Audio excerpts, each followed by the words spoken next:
نظیر این امتحان رو شهید صدر پس داد. شهید صدر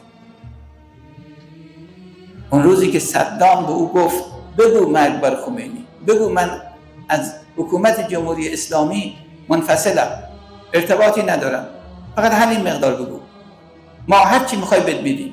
این رو رسما در مجله ها و روزنامه های رسمی این رو چاپ کردند و نوشتن. من در بعضی از کتاب های بحث تقیه آورده بودم اینجا متن نامه صدام و گفت متن نامه ایشون رو در بحث تقیه آوردم. صدام رو همه میشناختن چه مرد جرثومه جنایتکاری بوده و چگونه دست جمعی شیعیان رو زنده به گور میکرده، به شیعه و سنی هم رحم نمیکرده، فرق نداشت براش. به شهید صدر گفت اینا رو بگو، من به تو کاری ندارم. شهید صدر چی گفت؟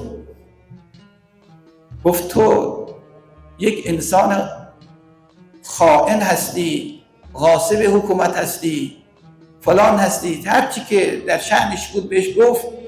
خمینی این است و این است و این، و من هرگز او رو نمیفروشم و اون چی که تو میخوای اجابت بکنی من بکنم، هرگز من اجابت نخواهم کرد.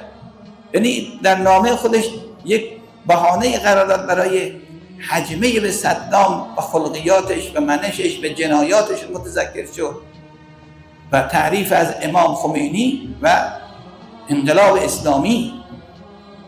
اون وقت خب صدام اومد این رو آنچنان شکنجه کرد که اعضای او رو قطع کرد، سوخت، تمام اعضاش سوخته شده دیگه، اصلا مشخص نبود این چی هست به چی هست. عکساش هم گذاشتن. خواهرش بنت الهدا رو هم به همین وضع. و این مگه صدام رو نمیشناخت؟ دقیقاً انصافاً او کار ابراهیمی کرده بود. این هست مصداق بارز قطعی کار ابراهیمی زمان ما. صریح میگفت ذوبوا فی الاسلام کما ذاب الخمینی، ذوبوا فی الخمینی کما هو ذاب فی الاسلام.